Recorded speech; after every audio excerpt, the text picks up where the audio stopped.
அடி லைட்டர் ரசகுரா சரி லைட்டர் அப்படியே செட் ஆகலடா அது. செட் ஆயிடுச்சு அவ்வளோதான். இப்போ செட் ஆயிடுச்சு. எனக்கு பவர் அதிகமாக காட்டுது உனக்கு கம்மியாக காட்டுது.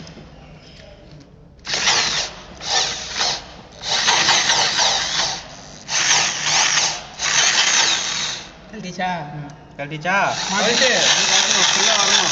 நீ லூசு டைட் பண்ணிப்பா. இல்லை அதே மாதிரியே மாட்டிடலாம். டைட் பண்ணுறது எப்படி அங்கே இருக்க சுவிட்ச் லாக் பண்ணிட்டு ரிவர்ஸா? இதுதான் அந்த சுவிட்ச். ஓகே. டேய் ஒரு 2 த்ரெட் நீ கையில் போட்டால் தான் உண்டு. எதுலனாலும் நீ 2 த்ரெட் கையில் தான் போடணும். இங்கே நிறையா ஆமாம் 2 வண்டியிலே அப்படிதான் பண்ணுவாங்க. 2 த்ரெட் கையில் போட்டு எல்லாத்தையும் டேரெக்டாக எடுத்து போய் சொல்லணும். அது சிங்கிள் ஹேண்ட்லிங்னா பரவாயில்ல, டேரெக்டாக திருப்பி சரி பண்ணலாம். இது ட்ரிபிளில் அதான் எங்கள் ப்ராஜெக்ட்டுக்கு சேஃப். ஏன்டா நார்மலாக சொல். சிம்பிளாக முடிச்சிட்டாங்கடா. இதான் நான் அப்படியே செய்யணும். இதோட சிம்பிள் எங்களுக்கு.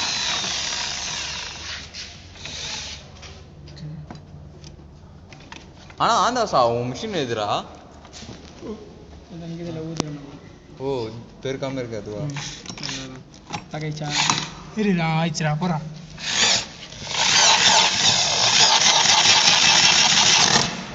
டைட் ஆயிடுச்சு. லூஸ் பண்ண புரியல. அது வெளியிடு. அவ்வளோதான் ஃபுல் லாக் ஆயிடுச்சான்னு. இல்லை லாக் ஆகலை. ஓப்பன் பண்ணு. ஓகே கரெக்டாக இருக்கு. போடு லூஸ் பண்ணிட்டு அப்போ டைட் பண்ணு. என்ன இப்போ பிடிக்குன்னு தெரியல. இப்போ எது லூஸ் எது டைட்னு மாறிச்சு. இதுதான் லூஸ் ஆச்சு. அது ரிவர்ஸ்ரா அது இப்போதான் ஸ்பீடை குறைடா. போடு.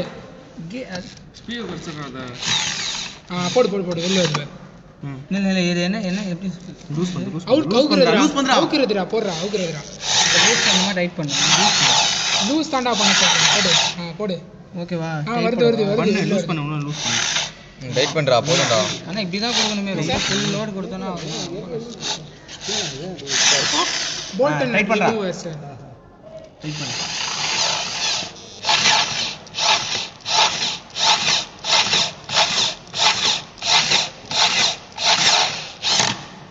டடக்குன்னு பேர் அதெல்லாம் அது நிப்பாட்டி அவங்க டடக்குன்னு சவுண்ட் ஃபுல்லாக ஃபுல்லாக